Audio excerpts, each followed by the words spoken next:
É, ok, pessoal, bom dia para todos. Vamos iniciar mais uma sessão do colóquio da pós-graduação em Engenharia Física. E desta vez temos o prazer de ter como apresentação o Leandro Ravaro, certo?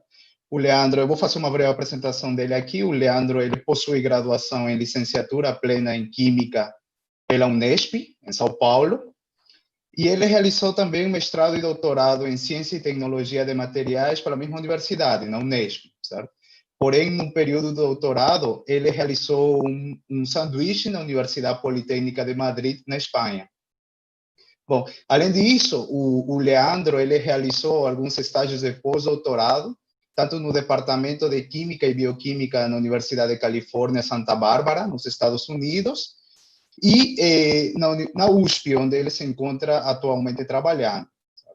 O Leandro, ele tem um trabalho importante, principalmente na síntese e caracterização, tanto óptica, elétrica e estrutural de nanocompósitos, quantum dots, que é o que ele vai falar mais um pouquinho aqui, e uns novos materiais híbridos, que eles são principalmente compostos por complexos organometálicos, que têm funcionalidades sensoriais. Além disso, é importante também mencionar que, em breve, o Leandro ele formará parte do nosso programa de pós-graduação em Engenharia Física. Ele estará com um estágio de pós-doutorado, trabalhando junto ao professor Rez. Então, eu gostaria de agradecer mais uma vez ao Leandro por ter aceito o nosso convite aqui, e eu vou ceder a palavra para ele. Ok, obrigado, Albert, pela apresentação. Primeiramente, gostaria de agradecer ao professor Reza pelo convite, né?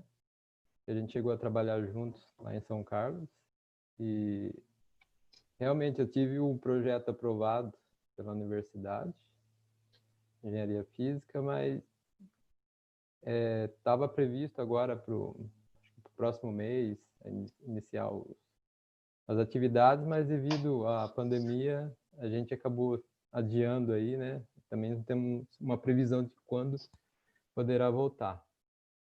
Mas, né, vamos ver até o final do ano o que acontece. Então, a apresentação de hoje, apesar do título estar escrito materiais ópticos, né, baseado em complexos organometálicos e quantum dots, eu vou falar apenas... Leandro.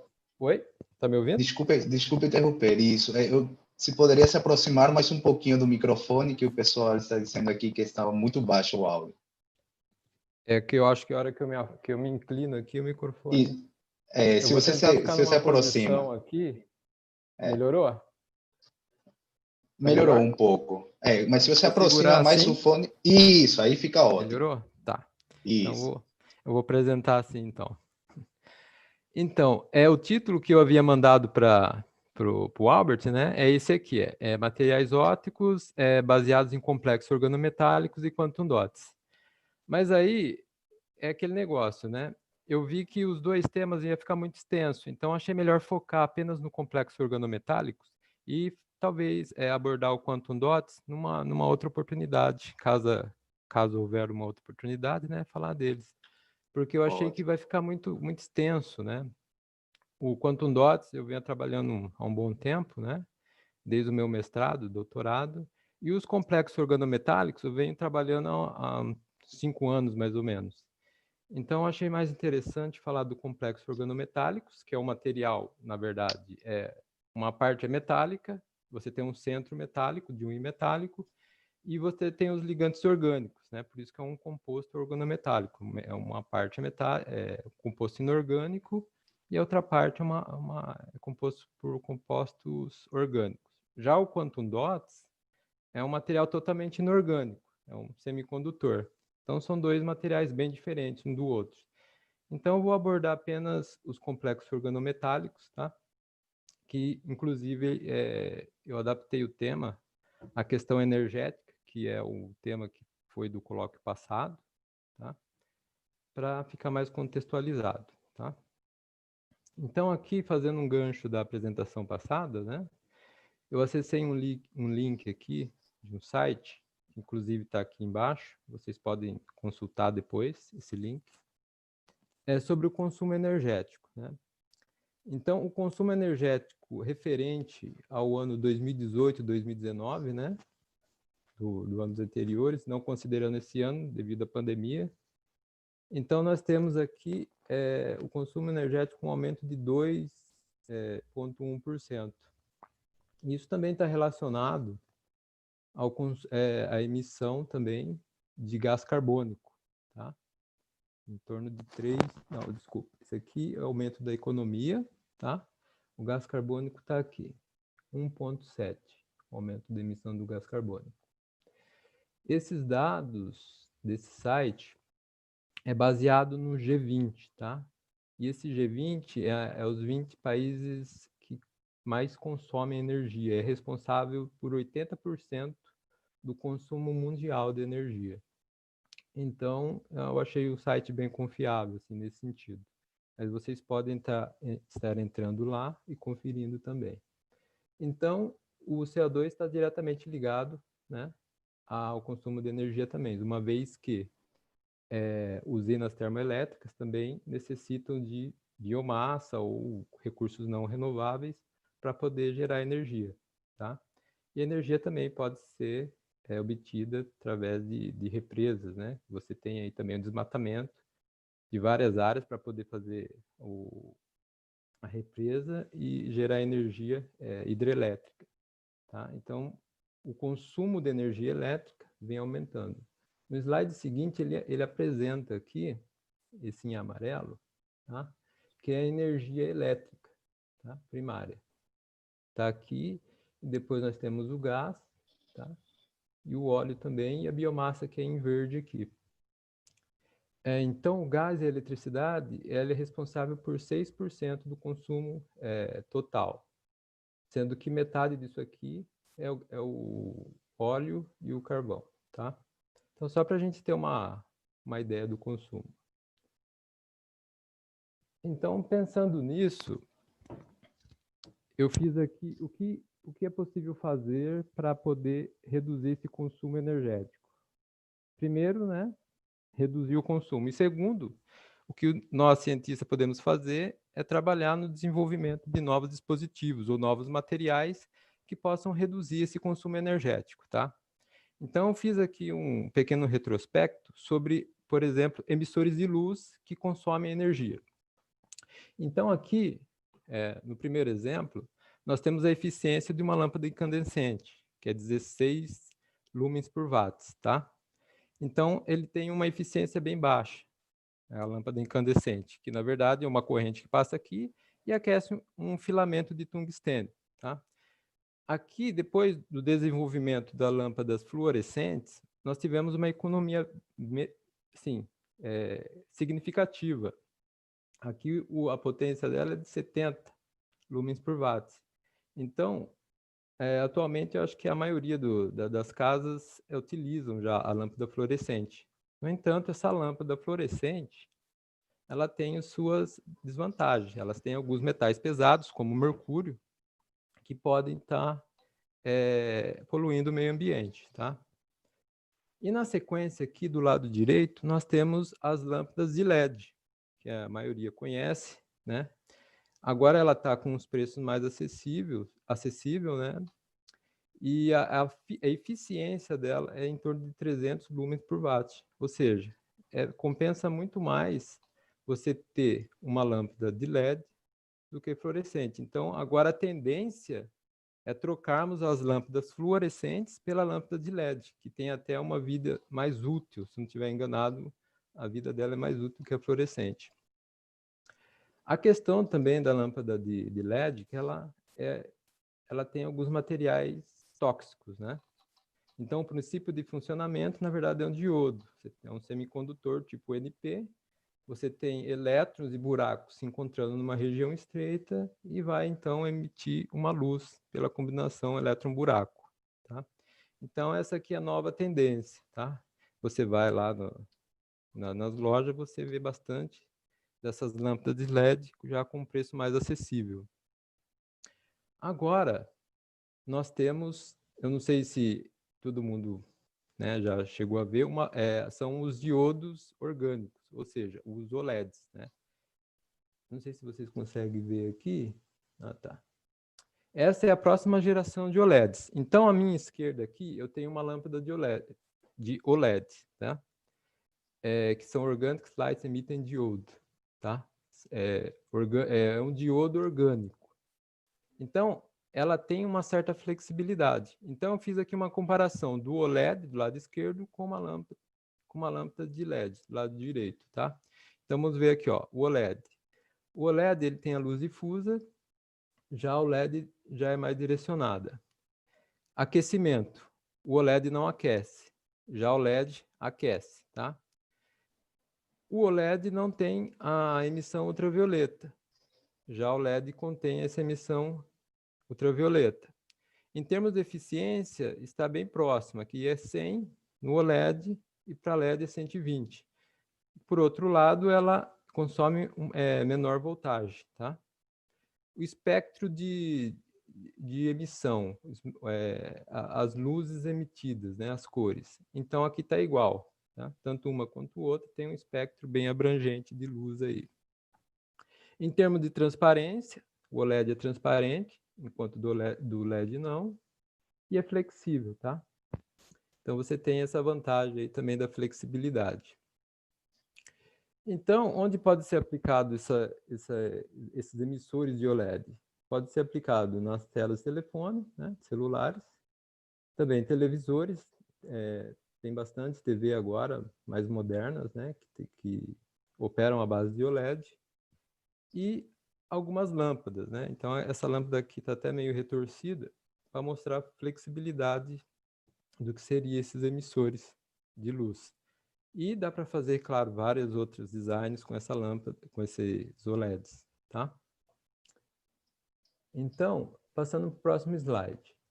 Então, qual que é a vantagem de se usar, então, os OLEDs? Né? Eles representam, ao meu ver, o futuro aí da nova geração de emissores de luz, tá?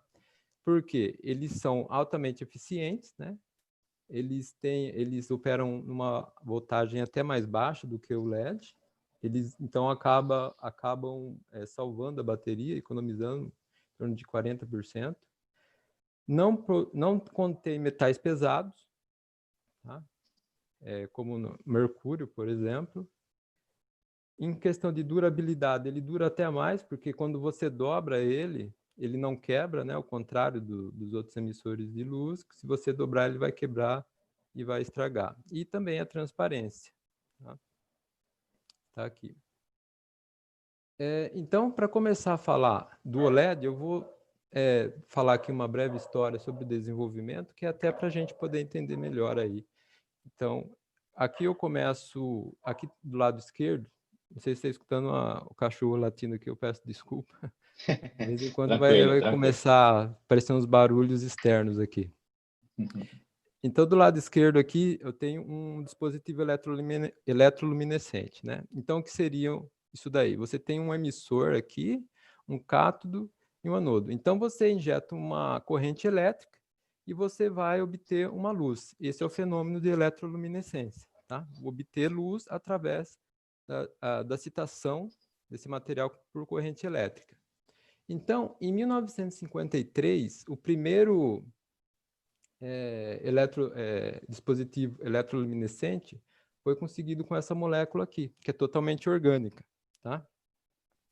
10 anos depois, em 1963, uma outra molécula foi utilizada para conseguir esse fenômeno de eletroluminescência. Lembrando que aqui o primeiro dispositivo eletroluminescente, eles aplicaram, então, uma corrente alternada. Já no segundo, foi possível operar com uma corrente direta.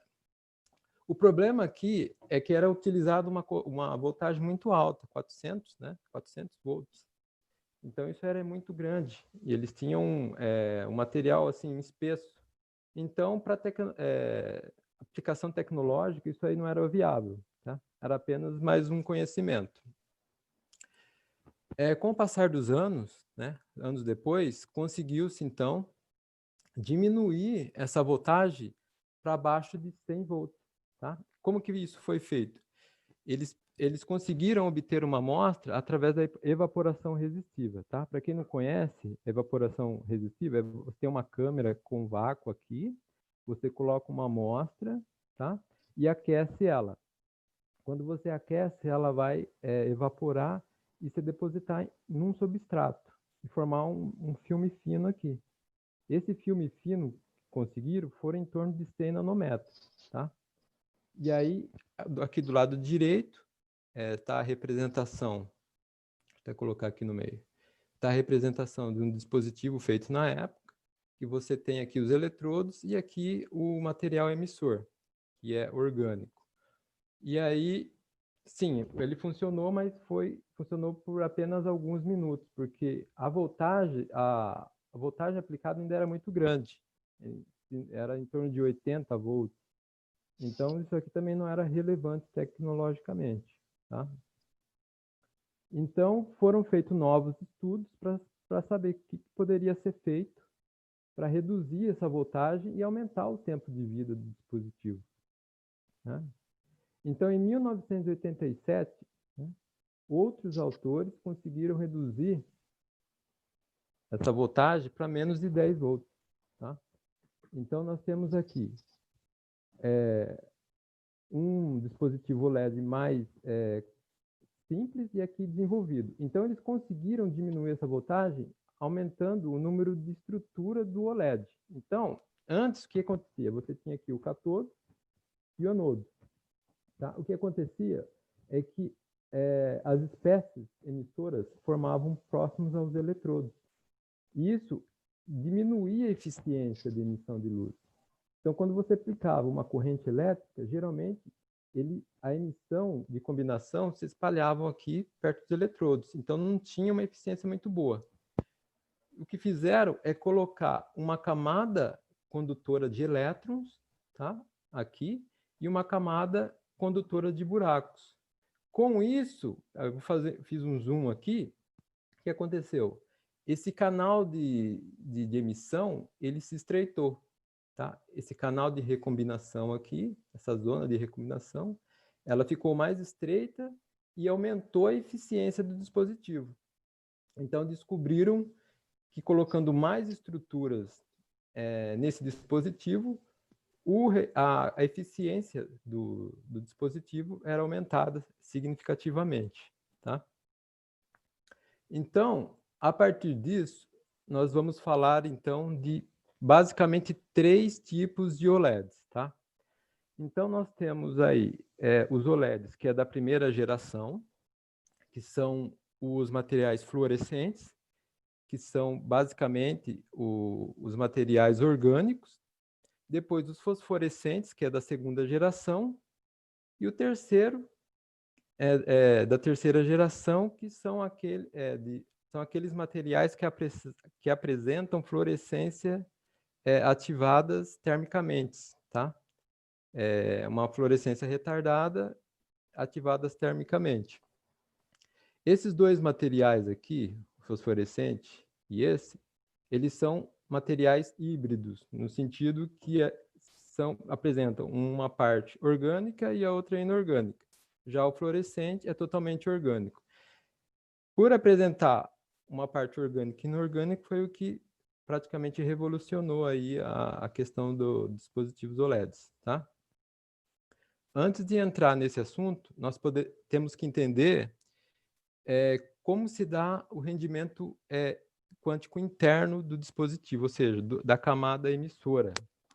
Então, são 3 fatores. Nós temos aqui o rendimento quântico interno, que ele é dado por 3 fatores.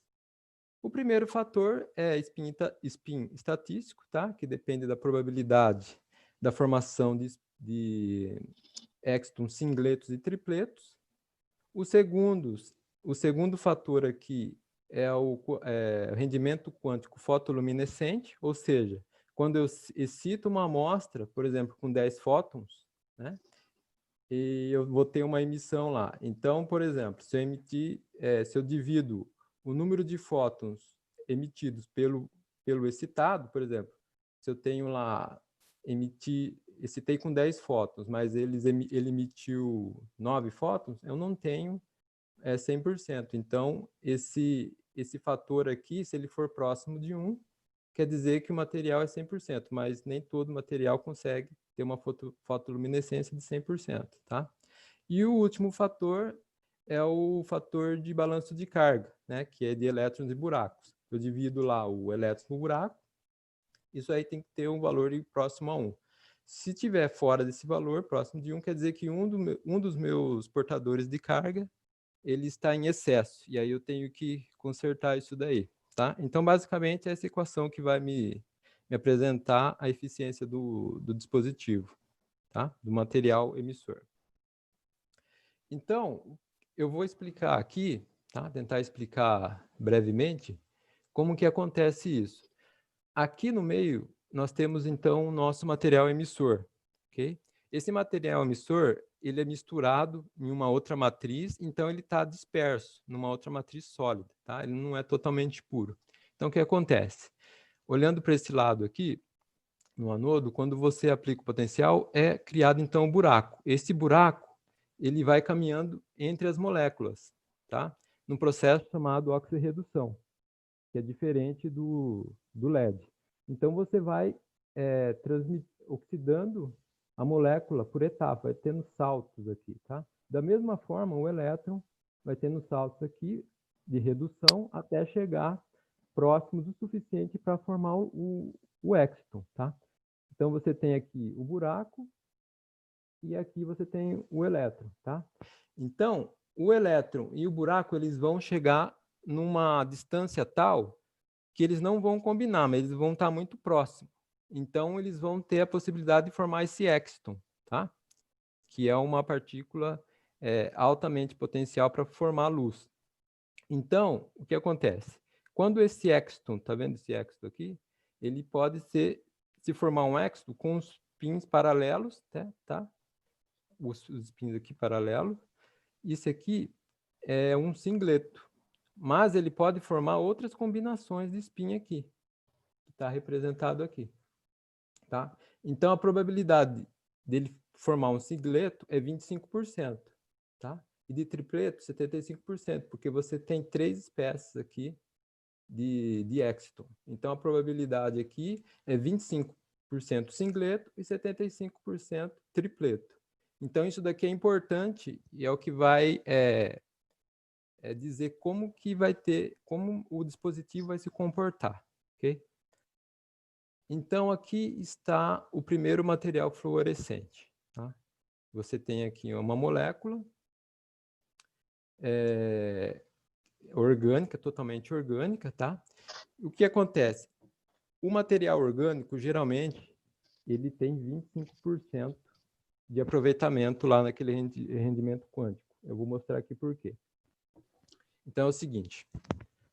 A partir do momento que você formou o exciton, né, você tem, então, 25% dele indo para o singleto, estado singleto, e 75% indo para o estado tripleto, exciton, tá? Então, o que acontece? Você pode ter aqui um cruzamento intersistema, tá? Que é a transferência desse exciton singletos para o tripleto. No entanto, você não tem um acoplamento spin-órbita efetivo aqui. Então, esse tempo que leva desse elétron passar do estado singleto e tripleto é em torno de milissegundo, enquanto que a fluorescência é em torno de 10 nanosegundos. Então, o tempo de desativação por emissão aqui é bem mais rápido do que o cruzamento intersistema.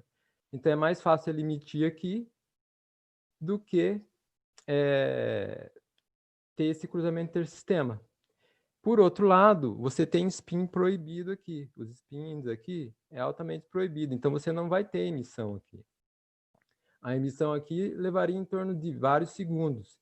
Então, é mais conveniente você perder esses exciton na forma não radiativa, tá?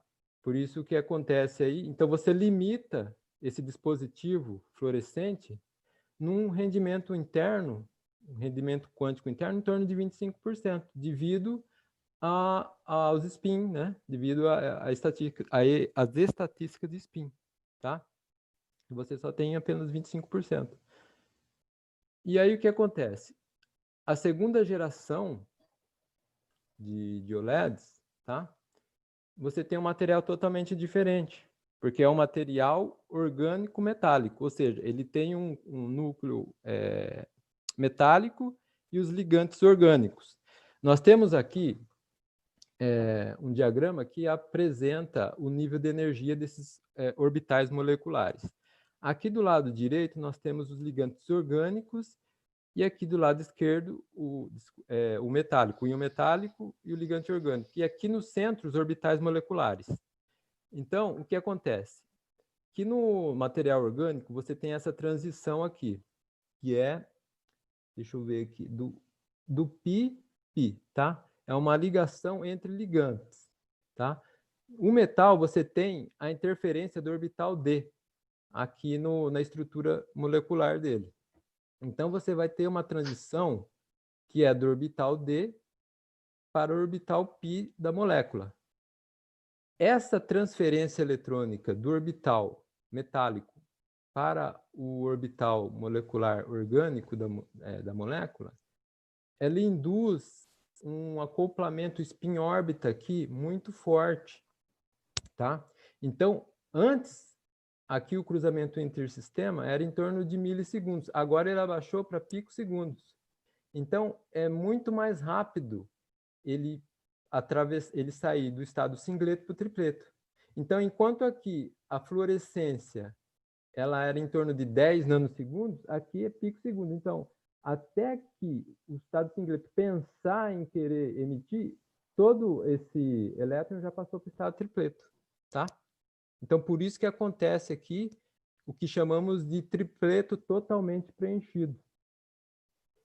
Por outro lado, também temos outro fator. Esse acoplamento spin-órbita, além de reduzir o tempo, ele também permite que, antes os spins que eram não permitidos, né, spin proibidos, agora eles passam a ser permitidos e começam a emitir aqui em torno de microsegundos, tá? Então, por isso que você tem a emissão aqui. Ele passa a ser permitido. Lá no material orgânico ele não é permitido, mas aqui ele é permitido devido ao acoplamento spin-órbita. E é possível voltar aqui para o estado singleto? Seria possível, mas a distância aqui entre os níveis é muito grande, é em torno de 1000 centímetros, tá? A menos 1. Então, não é provável que ele volte para cá, para o estado singleto, certo? Então, toda a emissão vai ser do estado tripleto. Você pode ter aqui um rendimento quântico interno em torno de 1, que é quase 100%, tá? Idealizando assim. Porque todo o elétron aqui, ele vai ser emitido na forma de luz, ok? Então, esses são os principais fatores do material da primeira geração e o de segunda geração aqui, tá? Então, o que são esses materiais fosforescentes de segunda geração? É aquilo que eu falei, você tem um centro metálico e em volta você tem moléculas orgânicas. Aqui nós temos apresentado um complexo de platina e aqui de irídio, tá? E aqui logo abaixo, alguns testes de eletroluminescência para esses materiais. Vocês podem ver aqui que ele está aplicando uma corrente aí e ele está respondendo com emissão, tá? E esses metais que são utilizados são os metais de transição, que eles se localizam aqui no centro da tabela periódica, que são os metais de transição ou metais do bloco D, tá? Então, eles estão todos aqui. Por exemplo, o irídio está aqui, a platina está aqui. Existem outros materiais, outros elementos, como o cobre também, que pode ser utilizado para estar fazendo esses complexos aí, tá? Então, vamos lá. Agora eu vou falar dos materiais OLEDs de terceira geração, que eu acredito que é o que vai fazer sucesso daqui para frente, tá? E eu vou dizer o porquê desses materiais de terceira geração é altamente promissor para o desenvolvimento de novos emissores de luz. Como eu havia explicado para vocês, né? Você tem um Exton aqui, tá? Você tem, então, a possibilidade de 25% singleto, 75% tripleto. O que acontece? Nesses materiais de terceira geração, o acoplamento spin-órbita ele é pouco efetivo, tá? Ele não é tão efetivo. Então, o que acontece? O tempo de decaimento aqui, desculpa, o tempo de cruzamento intersistema, ele é mais alto, em torno de milissegundos. Então, você não compensa aqui, no caso, você ter essa transferência, porque, como bem nós falamos anteriormente, o processo de fosforescência é em torno de 10 nanosegundos, tá? E aqui, milissegundos, seria mais alto. Então, o que acontece? O que pode ser feito para resolver esse problema, né? De acoplamento spin-órbita deficiente? A solução seria reduzir esse nível de energia entre o singleto e o tripleto, tá? E o que acontece? Quando reduzimos esse nível, você consegue uma rápida repopulação intersistema aqui, tá? Então, esses elétrons que estavam aqui acabam passando para o estado singleto, porque você tem uma pequena fronteira aqui. Eles podem ser ativados termicamente à temperatura ambiente. É isso que é o legal. Você repopulando aqui o nível singleto termicamente, você garante que todos os elétrons aqui, todos os extons, eles vão emitir, ok? Vão emitir aqui num estado até mais rápido do que do tripleto. Então, você tem um outro nome aqui. Quando você consegue preencher totalmente o singleto, você tem, então, o singleto totalmente preenchido, que são os materiais com esse nome aqui abreviado, tá? Então, emitindo a partir do singleto, você pode ter aí um rendimento interno em torno de 1, ou seja, 100%. Então, essa é a sacada desses novos materiais aí de terceira geração, tá? Que ele tem essa vantagem, então, de coletar todo esses extons no estado singleto e, então, fazer a emissão dele. Agora, quem são esses materiais da terceira geração? São os complexos de cobre, tá? Então, os complexos de cobre, eles são aí o material da terceira geração. Podemos, então, fazer dispositivos azuis, que emitem na cor azul, na cor verde e na cor vermelha. Essa é a combinação de cores que levam a todas as outras cores, tá? Que são utilizados aí nos dispositivos TV, celular. Qual que é a vantagem do cobre, então? O cobre, ele tem aí, então, eficiência muito alta para os emissores de cor azul. Já o complexo de platina e de irídio já não emitem com uma alta eficiência nessa região, porque ele tem um problema lá de transferência de elétron entre o metal, do orbital D, tá? E eu vou falar isso agora. Aqui. Voltou? Ah, tá aqui. Lembra que eu falei para vocês que a molécula orgânica ela tem, então, uma transferência de elétron de orbitais ligantes para ligante, que é esse vermelho aqui, tá? E os materiais de transição têm uma transferência de carga do orbital D para a orbital π da molécula, que é isso que faz com que ele seja, então, um material fosforescente, tá? Já ali, o complexo de irídio e de platina tem, então, uma transferência de carga metal-metal, que é do orbital D, referente ao orbital D. Vamos olhar aqui para entender melhor. Então, o irídio, eu peguei aqui a última camada, tá? Que é a mais importante. O irídio, ele tem 3 orbitais, 3 elétrons desemparelhados, tá? E a platina tem um aqui. Então, o que acontece? Com esses orbitais vazios, tá? Ele consegue fazer transferência de um orbital preenchido para outro não preenchido. Então, você tem um campo aqui chamado campo... Como é que é? Está aqui. Estado 3D, campo metal. É uma ligação de metal centrada, tá? É o efeito campo ligante, tá? Chamado aqui o campo ligante.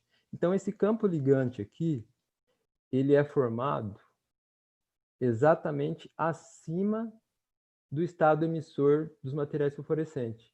Essa distância aqui é muito pequena de um para outro. Então, o que acontece? Você começa a popular esse estado aqui, esse campo ligante. O problema é que esse campo ligante ele não é emissivo, tá? Então, o que acontece? Ele começa a desativar essa fluorescência dos materiais de platina e de irídio. Então, os emissores azul desses materiais, eles acabam tendo uma eficiência menor. Já o de cobre, não. Como está todo ele preenchido, você não tem esse problema de transferência de elétron. Então, você não vai criar esse estado aqui não emissor. Então, você tem aqui do cobre uma eficiência muito melhor do que aqueles dois, do que irídio e platina. Tá? Então, isso aqui é muito importante também. Voltando, então. Então, quais seriam, então, as vantagens do complexo de cobre? Então, apresenta, então, fluorescência termicamente ativada, tá? 4 vezes maior do que alguns dispositivos eletroluminescentes, como os da primeira geração. Alta eficiência do emissor OLED na cor azul, tá? E a concentração dele, naquela matriz que eu acabei falando lá atrás, é em torno de 100%, enquanto os complexos de irídio e de platino, você tem aí uma porcentagem aí de dopagem em torno de 5% a 15%. Acima disso, se você aumentar a dopagem, você começa a ter o auto quench. Então, você vai diminuir a eficiência do material. Então, você tem uma curva aí subindo em função da concentração, da eficiência, em função da concentração, depois ela para e começa a descer novamente. Já o cobre, não. Você pode até subir, passar de 100% essa porcentagem que não vai ter problema. Questão de preço. Temos aqui uma tabela, tá? Que mostra aqui o metal e o custo dele. Então, o irídio, o preço por quilo em torno de $60 mil, tá? A platina, $26 mil. Já o cobre, $8 o quilo. É bem mais acessível do que irídio e platina, tá? Só para vocês terem uma ideia aí das vantagens. Claro que o complexo de cobre existem várias outras aplicações, tá?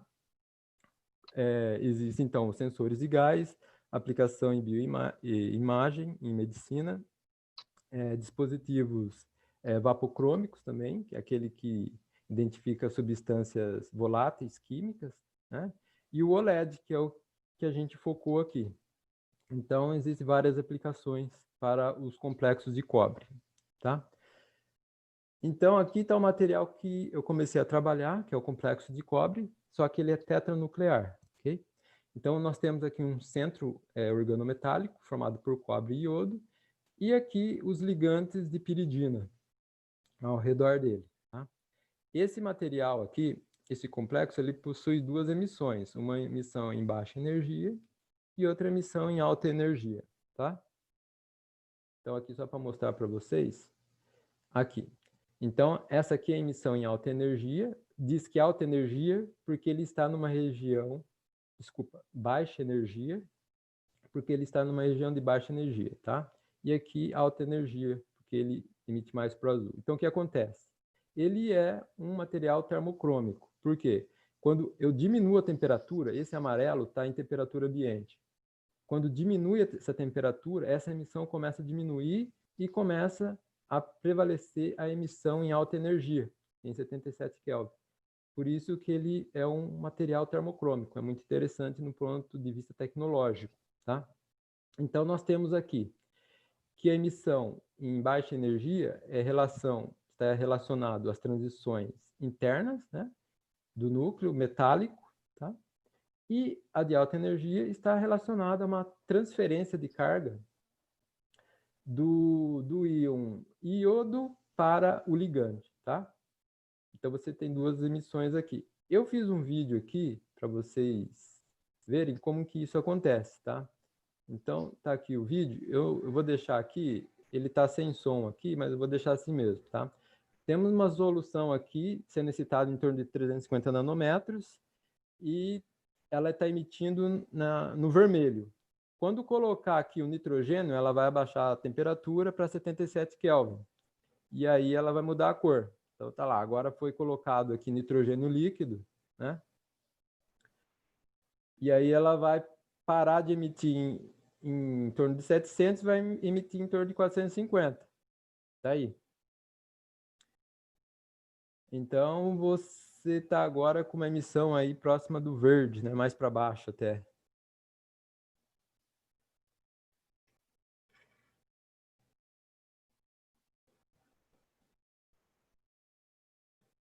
Ok? Estou vendo bem aí, né? Tá, então esse aqui é o experimento. Foi feito, né? Opa. Vou voltar lá. Tá aí. Então ele sai da temperatura ambiente e vai para 77 Kelvin. Então você tem esse efeito termocrômico, ok? Então, o que acontece? Você tem aquele núcleo, você pode mudar, né, alterar esses ligantes para vários outros. Então, eu nomeei aqui de L1 até L7, que são os ligantes orgânicos. Essa aqui é a síntese dele, né? Você tem aí o cobre e os ligantes. Você mistura eles, você tem o precipitado, você lava ele e você vai ter esses pós aqui, que são os complexos, né? Você também pode fazer o monocristal, mas só que leva mais tempo. Existem várias técnicas para você obter o cristal, né? Então você tem aí uma combinação de ligantes. Essa combinação de ligantes, tá? Cada ligante, então você tem aqui o núcleo inorgânico e aqui os ligantes, representado pela letra L. Então, cada ligante que você substituir aqui, ele vai emitir numa região do espectro diferente. Por exemplo, aqui o número 3 está emitindo em torno de 730, esse laranja em torno de 700, esse número 6 aqui em torno de 450. Então, cada ligante eu vou conseguir modular a emissão desse material em função dos ligantes que forem trocados, tá? Também, incorporando ele numa matriz mesoporosa, nós podemos ter uma outra propriedade, que é a propriedade como sensor de oxigênio, tá? Então, nós temos aqui esse complexo incorporado numa matriz mesoporosa de sílica, tá? Então, aqui com 100% de nitrogênio, ele tem uma emissão, tá? Em 700 nanômetros, que é bem intensa, tá? À medida que eu coloco oxigênio, essa intensidade de emissão ela vai diminuindo, tá? Aqui é 50% de oxigênio. 100% de oxigênio, você vê até pela coloração que a intensidade no vermelho ela diminuiu bastante. Então, esse material aqui, quando você incorpora ele numa matriz mesoporosa de sílica ou um outro material, ele tem essa propriedade de quench, ou seja, ele tem uma interação com o oxigênio e a sua emissão ela é modulada em função da concentração do oxigênio. Então, ele pode ser utilizado também como dispositivo sensor de oxigênio, tá? Então, nós temos aqui, ó, 0% de oxigênio, tá? E à medida que vai aumentando o oxigênio, já com 2% ele cai bastante, ó. 2% de oxigênio, você tem um quench alto aqui da emissão. Então, o que foi feito aqui foram feitas várias matrizes, né, com várias concentrações. Você tem aí 0,5 molar até 5 molar dopado na matriz. E cada uma delas apresenta um quenching diferente, tá? Então, nós temos uma constante alta aqui de Stern-Vollmer de 33,75, que é considerado para esse material muito alta, tá? Então, esse trabalho aqui não havia sido, apesar desse complexo já estar sendo trabalhado desde 1990, ninguém havia feito uma pesquisa relacionada a isso, porque geralmente quando se trabalha com esse complexo, eles trabalham com ele puro e não diluído, tá? Tem um trabalho que foi feito por Peter Ford, que é onde eu fui fazer depois do meu pós-doc, conhecer mais sobre esse trabalho, em que ele faz um trabalho em solução, mas só que ele não faz em matriz sólida, né? Que é o mais interessante para aplicação tecnológica. Em estado líquido, você tem pouca aplicação. Já em material sólido, você tem várias aplicações, que foi o que eu fiz. E aqui você tem, então, é uma reversibilidade do ciclo, né? Oxigênio e nitrogênio. Você vê que ele tem um ciclo bem, assim, periódico, né? E bem homogêneo, tá? Então, ele é um ótimo reprodutor aí da sua sensibilidade, tá? E aconteceu, quando eu estava lá na Califórnia, o que aconteceu? Esse grupo aqui, em 2017, lançou esse trabalho dizendo que esses materiais eram também radioluminescentes. Eu falei, opa, peraí, radioluminescentes também? Essa aí é nova, né? Então, esse grupo tcheco, ele disse o seguinte, que esses materiais aqui são radioluminescentes, ou seja, você excita eles com raio-x e ele vai emitir luminescência. Esse aqui, que é o... Não, esse aqui é um outro composto, outro ligante. Ele tem 86% de rendimento quântico e esse aqui 75%. Ele disse que... Eles disseram, né, que a propriedade está relacionada com o centro inorgânico metálico, que é responsável, então, pela emissão devido à radioluminescência. Então, a radioluminescência, para vocês terem uma ideia, é o seguinte. Você tem, então, o raio-x, ele consegue atravessar, né? Ele consegue atravessar o tecido humano. Então, qual que é a jogada aí? Você incorporar esse material, por exemplo, numa matriz de poliestireno e utilizar em aplicações de fototerapia, tá? Que é para tratamento de câncer. O que acontece? Como ele tem esse quench devido ao oxigênio, ele forma um oxigênio singleto. Esse oxigênio singleto, ele mata as células cancerígenas. Então, o que acontece? Geralmente, os tratamentos de fototerapia dinâmica, você tem aí os materiais que são excitados pela luz infravermelha. Só que a luz infravermelha, ela consegue, acredito eu, atravessar a pele humana em torno de milímetros, tá? É uma coisa muito superficial.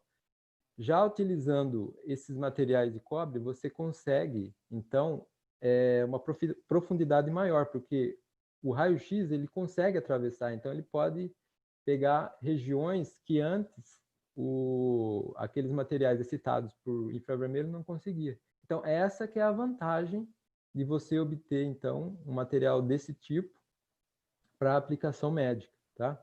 Mas o que aconteceu foi o seguinte, ele até citou o nosso trabalho, tá?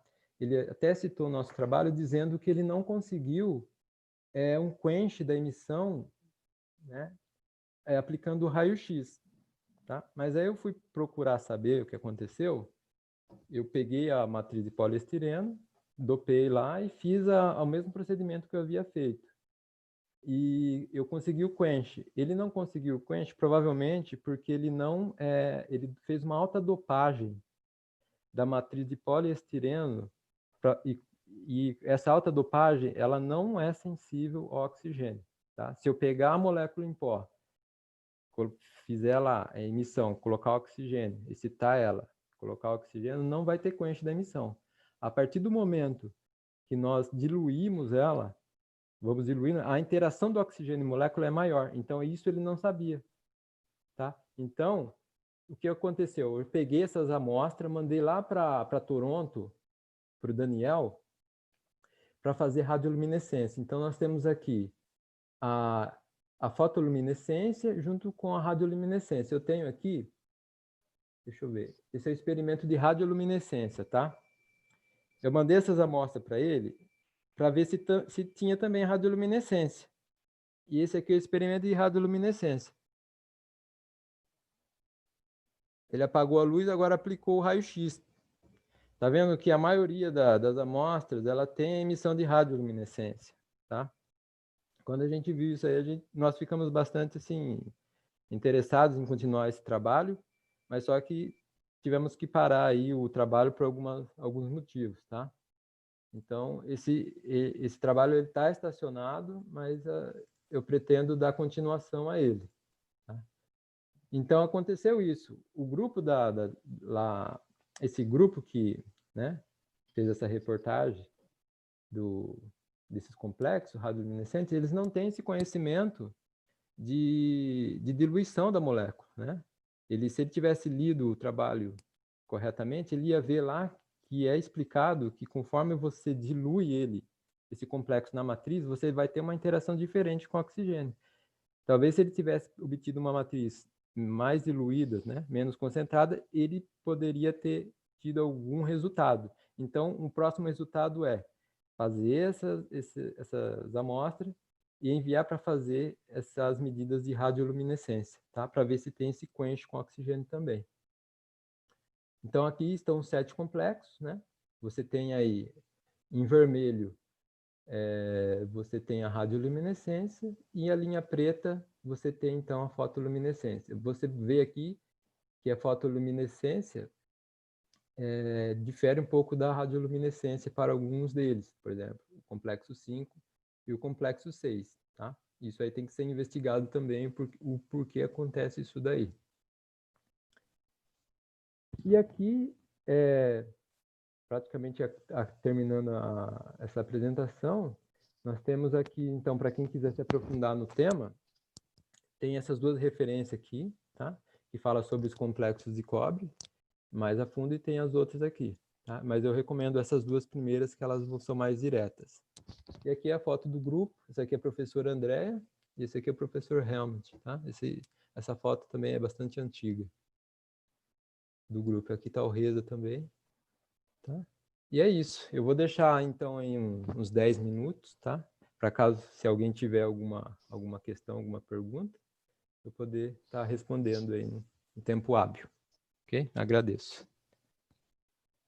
Muito obrigado, Leandro, pela ótima apresentação. Eu acho que é muito positivo ver essas apresentações, tanto desde o ponto de vista científico, como as aplicações que tem, as aplicações tecnológicas que ele tem atualmente. Pessoal, então, coloquem, por favor, as suas perguntas no chat ou coloquem o seu nome para eu liberar o seu áudio aqui. Enquanto isso, Leandro, tem uma pergunta da Saeli no YouTube, que ela fez logo no início, e ela quer saber um pouco mais sobre o custo dos OLEDs em comparação aos LEDs. O custo do OLED, ele geralmente, como você pode ter visto aqui, cadê? Aqui. Em termos de preço, ele pode estar saindo um pouco mais caro. Primeiro, porque a tecnologia do OLED não está totalmente avançada ainda. Ela precisa ainda de alguns melhoramentos. Até porque eu acabei de apresentar a vocês aí o complexo de cobre, né, que ele está sendo utilizado recentemente também nesse desenvolvimento de novos materiais.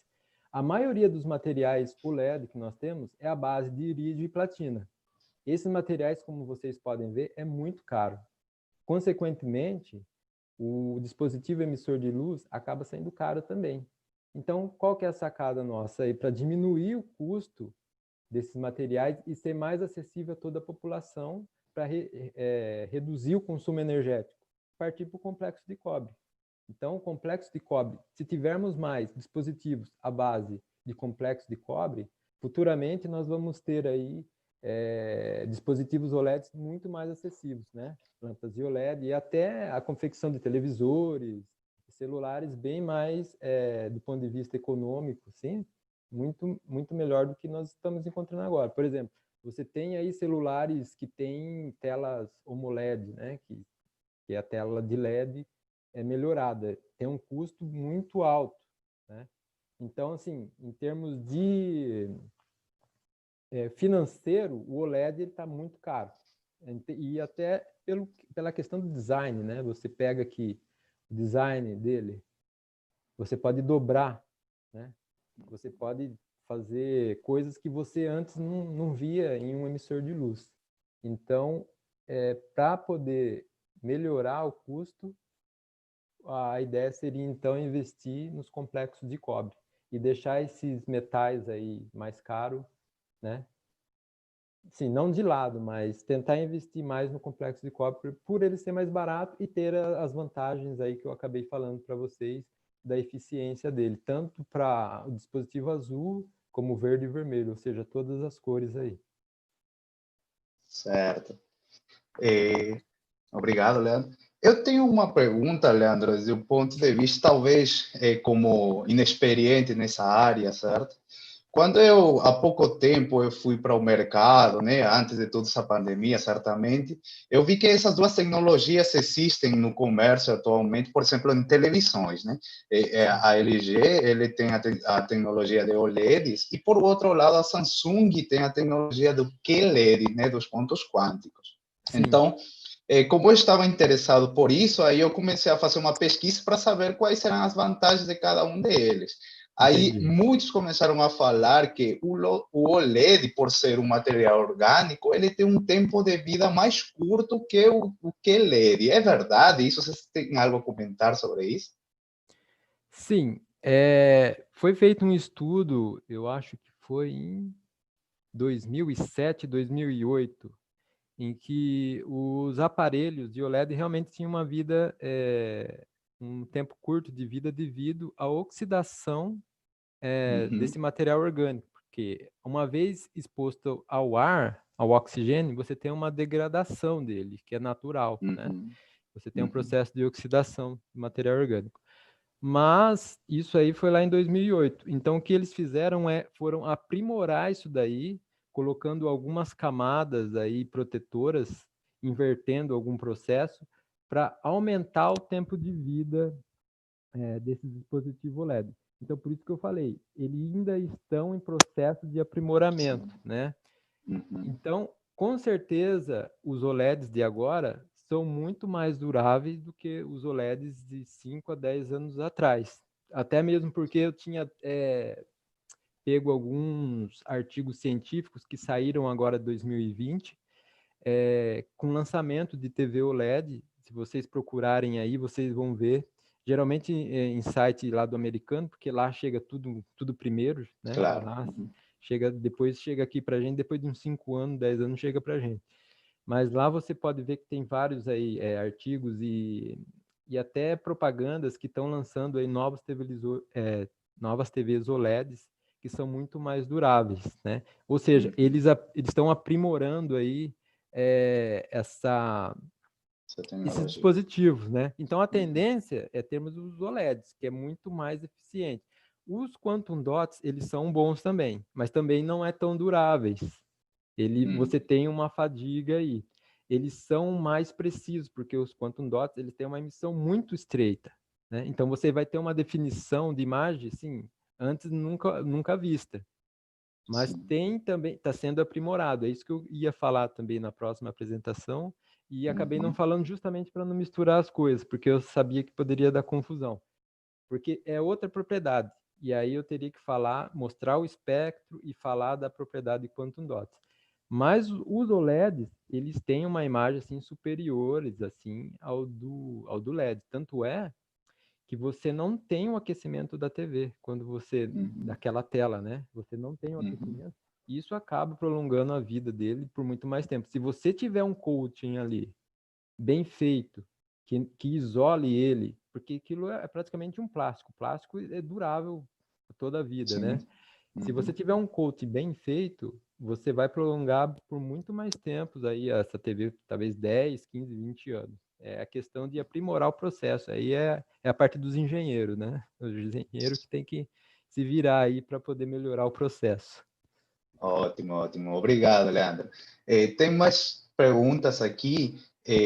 O pessoal está falando sobre o uso do cobre como material fotoluminescente em medicina. Já foi testado em animais, por exemplo, em ratos, ou o uso desses materiais são menos agressivos que os usuais? Então, ele já foi utilizado, né? Como em medicina também, mas para utilizar ele, o que acontece? Geralmente ele é recoberto com nanopartículas de sílica, um outro material, para que ele não entre em contato, né, com o tecido humano. Mas ele já foi, sim, utilizado. Eu não tenho, assim, como a minha pesquisa é mais voltada à caracterização fotofísica dele, então eu não tenho muito, e sensora, essa aplicação médica já é um outro grupo lá, de São Carlos também, que trabalha com isso daí. Mas temos, sim, bastante relato em relação ao uso em medicina. Tanto essa é nova, né? Esse é um tema novo da radioluminescência, que ele pode ser utilizado aí também para matar células cancerígenas, uma vez que ele emite o oxigênio singleto. E quem trabalha na área da saúde, aí, de medicina, sabe que o oxigênio singleto vai gerar água oxigenada, e a água oxigenada mata a célula cancerígena, né? Então, com certeza, se não tinha, agora vai ter. Mas com certeza Certo, tem. certo. O professor Ressa aqui, ele agradece por aceitar o convite e parabeniza pela Eu que apresentação. agradeço. E ele pergunta se você, na verdade, pode comentar um pouco mais sobre a matriz de sílica onde que foi dopada com cobre. A matriz de sílica, tá. É o seguinte, é que eu tinha... Na verdade, eu acabei tirando essa matriz de sílica daí, né? Uhum. Cadê?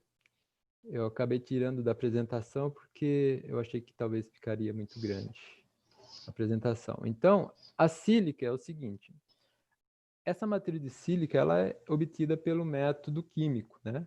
Que você reage, então, um reagente químico, né? Que é o precursor da sílica, em um meio ácido. E aí você deixa agitando esse precursor aí e você despeja ele aí numa placa de Petri e deixa secando lá em torno de uma semana. E você também coloca um líquido iônico lá, um outro material chamado líquido iônico, ele vai formar os poros. Depois que essa matriz ela seca, ela vira... agora, não sei, eu tenho... Deixa eu dar uma olhada aqui. Eu acho que eu devo ter aqui. Deixa eu só sair do modo de apresentação. Tudo bem. Eu devo ter alguma coisa aqui.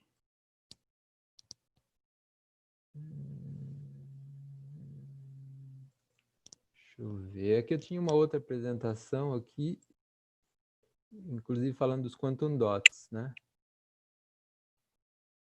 Aqui. Deixa eu ver se eu pego uma coisa melhorzinha aqui. Não, não vou ter. Tem uns slides que eu explico. Então, a matriz de sílica é essa daqui, ó, tá? Que vocês estão vendo aqui. Então, você tem uma solução, você despeja ela nessa placa de Petri, tá? E deixa secando lá uma semana. E elas formam essas placas de vidro aqui, tá vendo?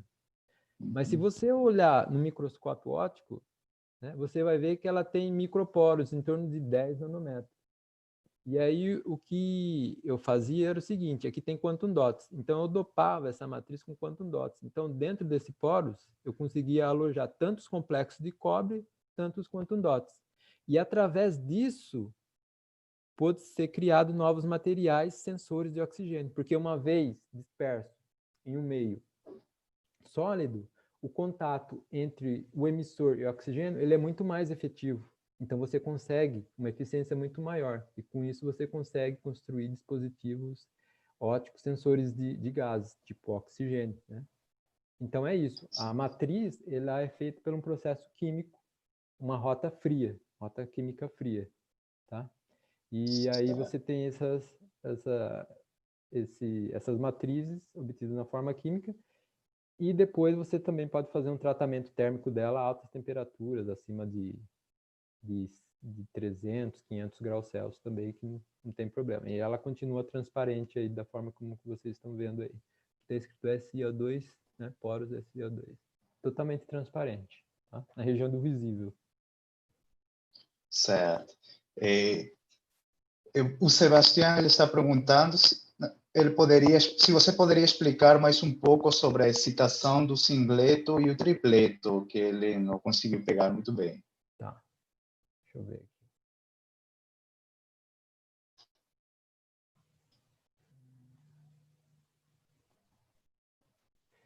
Para qual material que ele não entendeu? Qual seria? Ou de forma geral? Eu acho que de forma De geral. forma geral. Então, será que seria aqui a excitação?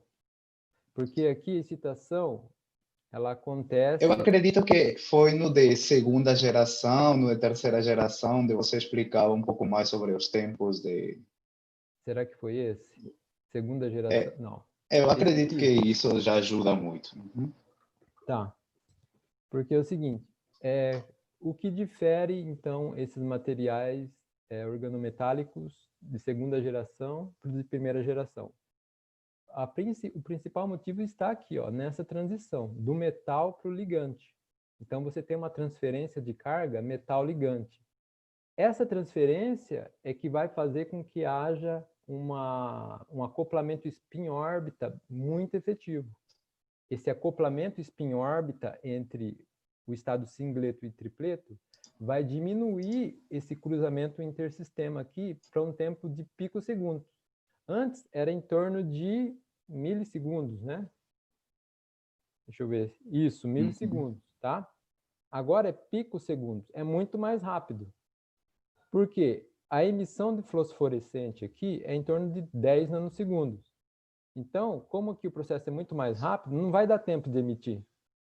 A hora que o singleto pensar em emitir, todo o exciton já passou para o estado tripleto. E como esse acoplamento spin-órbita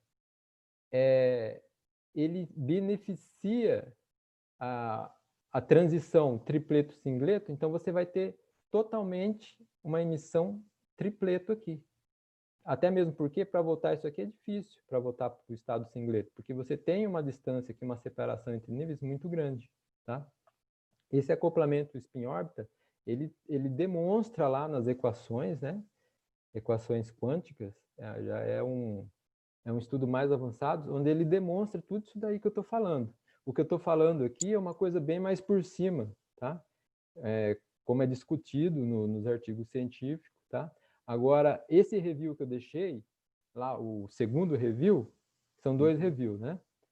Se ele entrar naquele segundo review, ele vai, se ele tiver alguma dúvida em relação a isso, talvez eu não tenha explicado muito bem, lá ele vai conseguir tirar todas as dúvidas, porque tem, acho que 100 páginas lá que ele explica detalhadamente cada processo aí de formação dos excitons, né?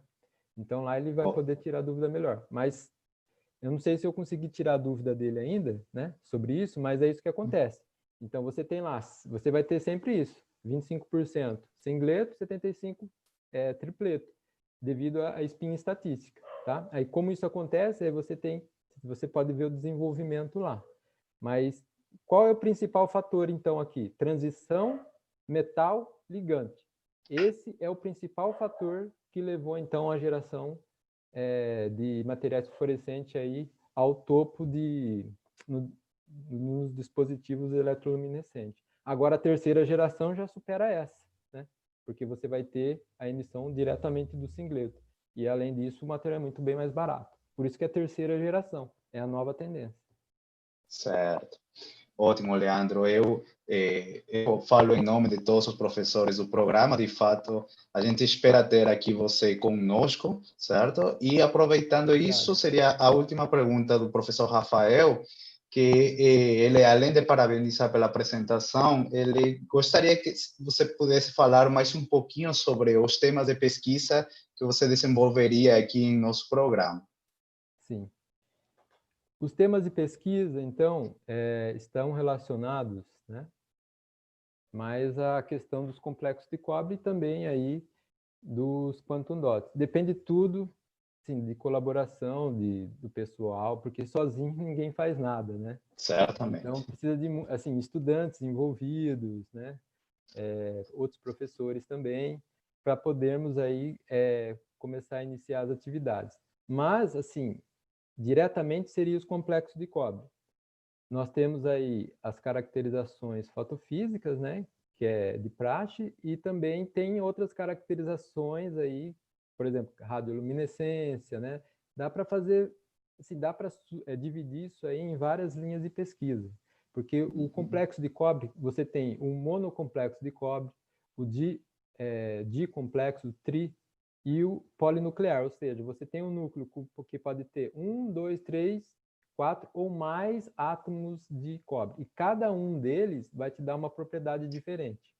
Tá? Por exemplo, recentemente eu sintetizei um novo complexo de cobre, só que ele é mononuclear. Então, as propriedades dele é totalmente diferente daquele que tem 4 átomos de cobre no centro, centrais. O de 2 também é diferente. Então, assim, cada vez que eu consigo sintetizar um novo material, assim, dá um trabalho grande, porque você tem que fazer raio-x, você tem que fazer a caracterização de raio-x, você tem que fazer a caracterização elementar, fora a fotofísica. Assim, é um negócio, assim, complexo de cobre, é um negócio que dá muito trabalho, né? Qualquer complexo que você pegar aí, inclusive eu tenho 3 complexos que estão parados, porque, assim, sozinho é difícil você Uhum. dar prosseguimento.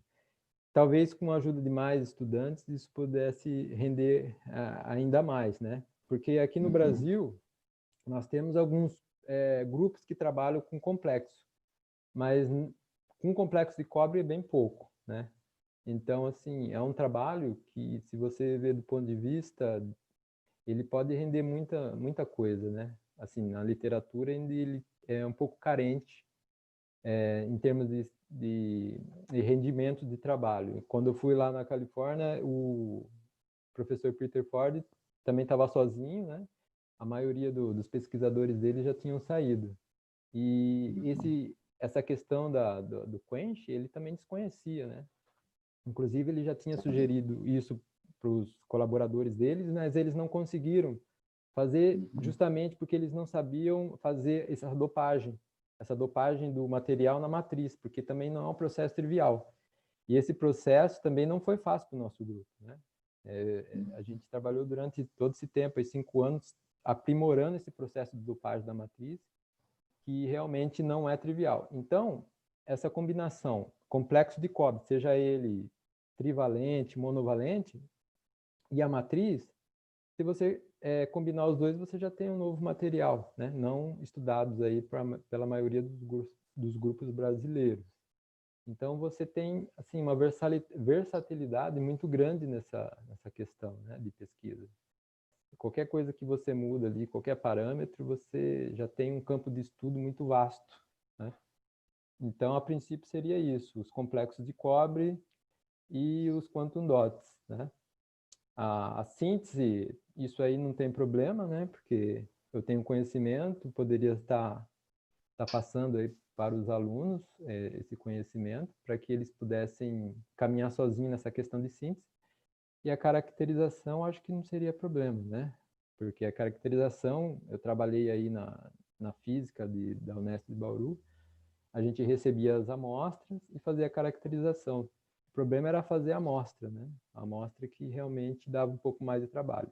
Mas se cada um dividir o trabalho aí, eu acredito que esse trabalho tende a render bastante aí pelos próximos anos, né? E Ótimo, claro, Leandro. Sim, pode falar. e claro que, né, a minha intenção de ir, né, e continuar a pesquisa, porque ela está parada.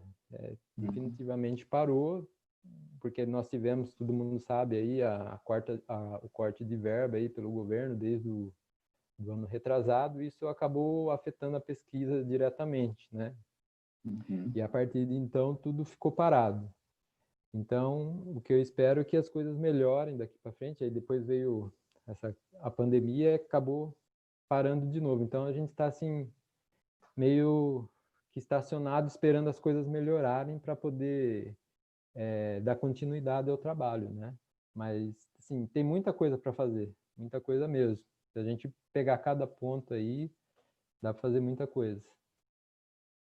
Certo.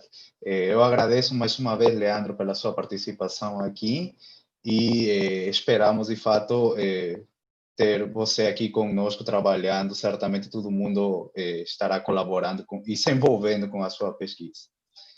Muito obrigado, Leandro. Obrigado. Eu que Pessoal, para agradeço. todos. Pessoal, para todos os ouvintes, em breve estaremos divulgando mais uma vez o colóquio da próxima semana. E eu lembro novamente que nós estamos com as inscrições abertas para o primeiro workshop internacional do programa de pós-graduação em Engenharia Física. Então, eu espero que vocês esse workshop foi feito para vocês, certo? Então, espero que todos tenham se inscrito. Já quem não fez isso, faça isso o antes possível e que divulgue também com seus colegas para que participem desse workshop. Teremos umas palestras bastante importantes de diferentes pesquisadores, tanto nacionais como internacionais, certo? Sem mais, eu vou fechar aqui a apresentação. Muito obrigado, Leandro. Até mais. Tchau, tchau. Tchau.